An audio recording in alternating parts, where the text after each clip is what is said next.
You're in the right place at the right time, because I'm Steve Priestley and this is Cybernet. Mythical monsters heat up the net, we tackle some top soccer cheats, and check out the latest technology for your PC. Don't blink, because you'll miss Cybernet. Putting the cool into cars, Interstate 76's mechanical man Skeeter helped high-speed expert Taurus take 1970s style straight into a desert warring over oil. Nitro Riders is a prequel, but features acceleratable graphics and new missions for the freedom fighters. Okay, folks, showtime. Keep the vehicle moving. Behind the wheel, you can skid your way through 20 single-player challenges. In these, you'll need to blast the bad guys out of the way, using an array of weaponry strapped to your vehicle. Whereas Interstate 76 took the player through a storyline intercut with video sequences, Nitro Riders is simply a collection of missions, but it will also upgrade the original Interstate's graphics engine. Another addition is 25 multiplayer games that give you access to customized vehicles and online challenges. Interstate 76 Nitro Riders is not being released at full game price, so it's great value for those of you after some stylized pursuit. Just don't trip over those flared trousers. Well,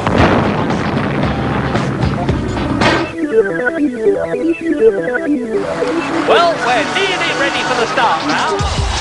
For a more traditional style of car combat, there's Formula 1 97 for the PC. When this game was launched on the PlayStation, it broke all known records at the time by selling so fast. When it comes to Grand Prix races, there's no shortage for home computers, but this one strikes a much-needed balance between realistic simulation and arcade action. Based on the 97 championship, you can play by the official F1 rules to fight for the flag, or take on a friend side by side on the keyboard. Unlike its weather options, if it's arcade Formula 1 driving you're after, then this one's a clear winner.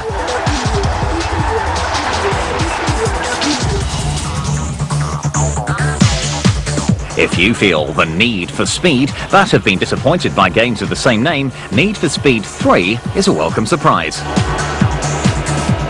In the style of its predecessors, you have the chance to drive a range of the world's supercars as fast as you can. And again, enthusiasts are offered statistics and photos of each powerful car. Jump. This sequel not only offers realistic handling, but has hugely improved graphics. So now the vehicle you're driving faithfully reproduces the shape and detail of your favorite four-wheeler. Yeah. If you and your friends can't agree on the performance of a car, then why not race them head-to-head? Although not as quick as the single player, it is quite fun.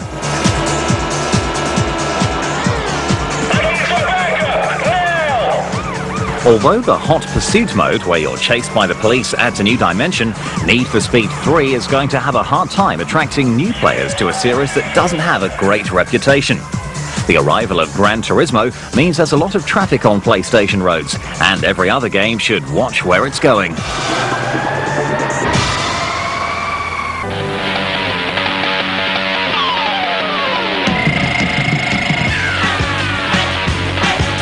Football's a funny old game, but if you can't get to grips with handling 11 men and a net in Actua Soccer 2, then don't worry, because we're here to help. So hang up your boots and grab yourself a pen or pencil so you can write down some codes to liven up your game.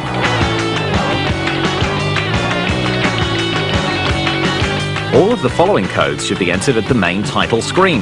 To turn your players into giants, press up, down, down, right, square, square, circle, and circle. Now when you play a game, it feels like both teams are playing on a tiny pitch, and no one could possibly beat each other's goalies. Welcome to a stadium steeped in the history of the game. And a stadium with the floodlights out. To play in the dark, again at the menu screen, press left, left, left, circle, right, right, right, and square. Now your attempts at ball control may feel more like fumbling in the dark than dribbling with style. Finally, if you're not happy with the size and colouring of your ball, try this last code. At the menu screen, press left, right, left, up, left, right, square and square. Those athletic men in shorts will now be chasing after a giant beach ball as though they were by the sea.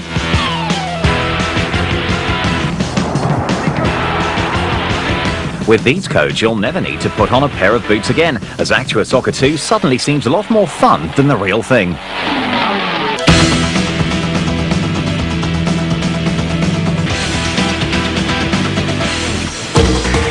Are you tired of your normal clothes? Then don a Dayglow latex outfit to become the X-Men, Children of the Atom. The classic comic book stars come to life in this faithful arcade conversion. Building on Street Fighter traditions, this game requires high-speed button bashing to control each character in a fight for supremacy. As with Marvel's superhero title, the X-Men have the ability to jump high and battle in the air. Special moves can only be performed when their energy bar is fully charged. Although the artwork will please fans, combat gaming is now more about being able to feel the weight and style of a character's movements. Here, it's just a matter of remembering the right button combinations. We reckon 2D cut-out cartoon-style look and feel is about to be scorched from our screens.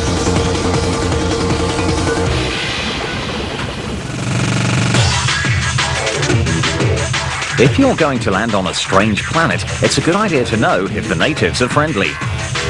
Unfortunately for two enemy tribes of Transformers, the Maximals and the Predacons, they've got each other to worry about on a strange alien planet.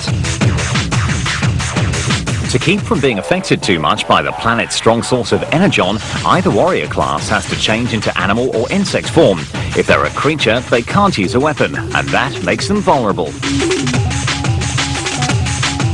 Danger. Energon meter low. If you thought Mech Warrior didn't have enough action, then Beast Wars is aimed at you. Running and blasting your way through a landscape is the problem, as you try to stop your opposing Transformers from escaping the planet. Guard towers, supply vessels and electro fences are some of the obstacles, while rescue missions, base destruction and team survival are your goals. It's tough, fairly fun, but not quite as impressive as its graphics.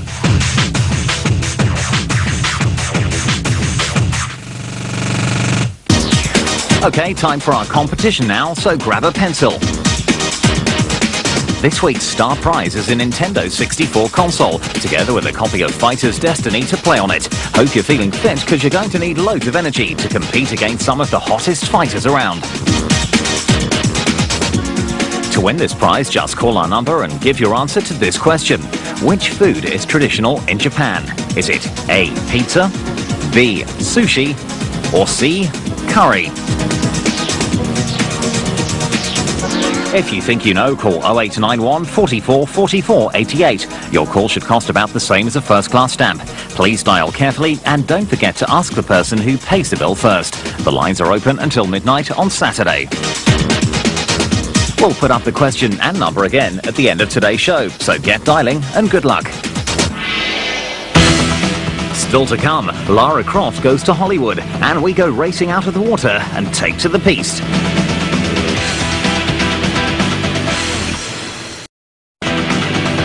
Welcome back to part 2 of Cybernet.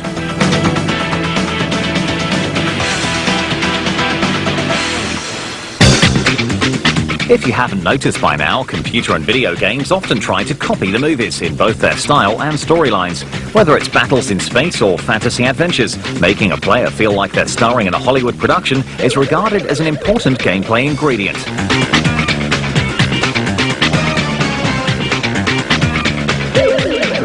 Occasionally, though, the transfer of characters and worlds has gone in the other direction. Big screen versions of Super Mario Bros. And Mortal Kombat were made after the worldwide success of the console titles, and now it's happening all over again for our favourite feminine heroine. Eidos Interactive have just signed a deal with Paramount Pictures to make Tomb Raider the movie. Unfortunately for fans of the digital Dream Girl, Lara Croft won't be computer generated. She'll be the real thing. But which actress will get the role? Many people are hoping for speed star Sandra Bullock to get on those boots, strap on a couple of sidearms and fight her way through dangerous lands. Unfortunately, Sandra is American, and as we all know, Lara is British. So a more likely choice is British model turned actress Elizabeth Hurley. She certainly looks the part, but can she carry a movie when until now she's only been in supporting roles? Tomb Raider the movie is being made by the producers of Die Hard and Predator, so the chances of the finished film being any good are very good. Indiana Jones, you could be about to meet your match.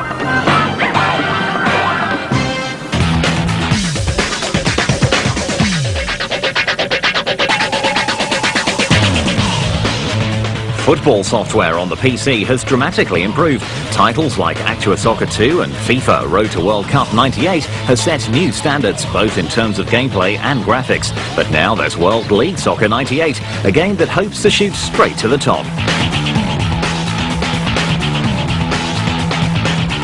Even at this stage, the visuals already look impressive. The players seem solid in detail, while the weather options include some rather nice fog effects, adding a definite touch of atmosphere. Hopefully this lush presentation won't be affecting the gameplay, but early signs suggest fluid movement and believable animation. Every tackle, dribble and volley looks like fun. With FIFA setting the visual benchmark and Actua leading the way for speed and playability, it'll be interesting to see if World League Soccer 98 can bring anything new to the genre. Whatever happens, it certainly looks like a championship contender.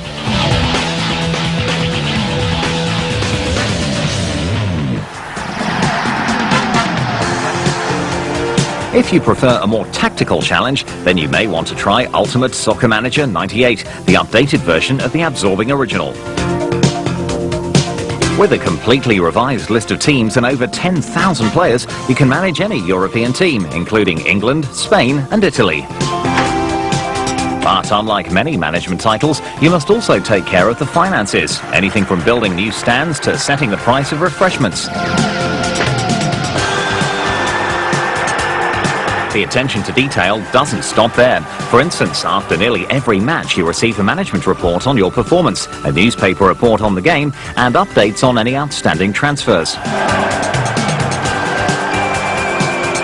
However, the best feature of all is the animated gameplay sections. Here you can watch the results of your careful planning in action. You can also choose to watch the game at different speeds, record and replay highlights, and listen to the commentary.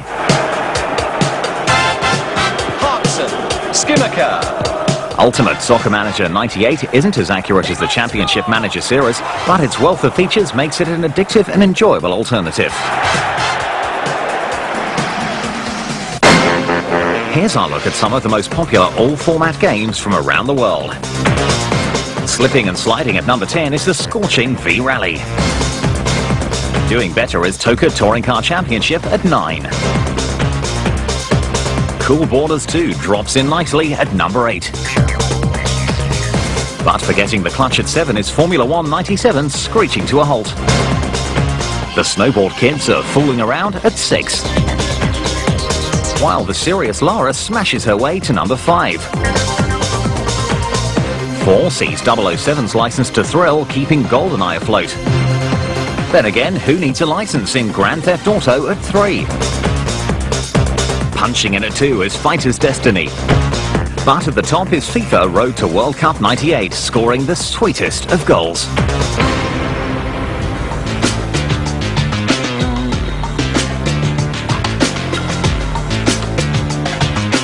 The adoption of 3D graphics cards to power computer games has been a slow process. Now though, if you want to play the best 3D titles, an accelerator card is a must. Trouble is, the original family of 3D hardware is showing its limitations, and better models are almost here. The favourite first-generation 3D chipset for developers was 3DFX. It was easy to program and produced the kind of look and speed everyone wanted. For its successor, 3DFX has produced Voodoo 2, which claims to be 3 times faster, as well as offering several extra features. One of the first cards will be made by sound experts Creative Labs, though the problem right now is that software has yet to be written specifically for it. So there are technical demos and games that were made for the Voodoo 1 design, but running on Voodoo 2, they don't look particularly special. The only hint of the new card's performance is with Quake 2, which can run as fast as the card can draw it. This speed will eventually translate to more complex environments after developers know how to use it. Before 3DFX, there was PowerVR. With its low-cost and revolutionary design that gave it features like true shadows, it certainly seemed like a winner. Software people weren't so happy, though, because it wasn't easy to program. PowerVR 2nd generation claims to fix these problems while being a match for Voodoo 2. We saw an early card without many of its final features and only running at about half speed. Even so, the technical demonstrations were impressive. Whether rendering object detail or not, the new PowerVR system ran at an amazing frame rate. More frames per second means smoother movement, and features like environment mapping and volume effects makes for greater realism.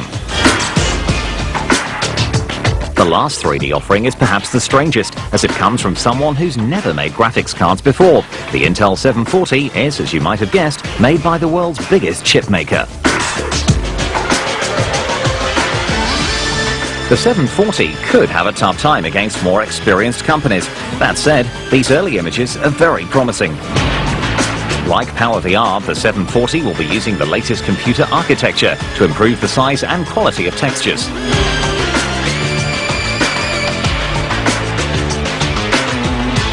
Once we've got finished cards to test for ourselves, we'll tell you just how these three systems compare. Whichever is best, computer gaming is about to go ballistic.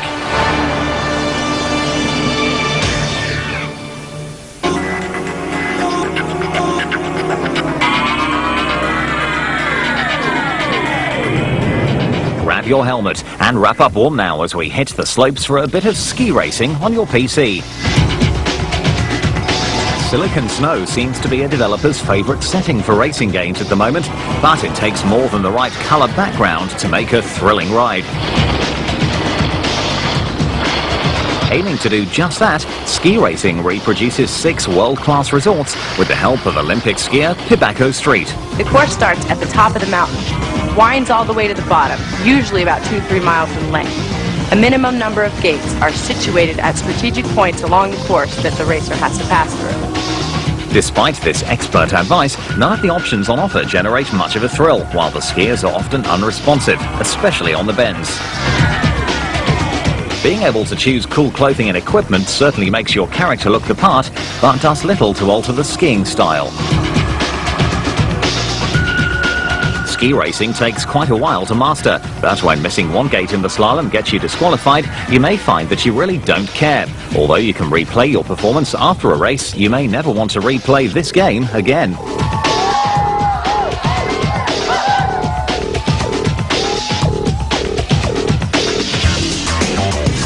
For those who prefer their tracks a little wetter and some serious horsepower behind them, there's Powerboat Racing.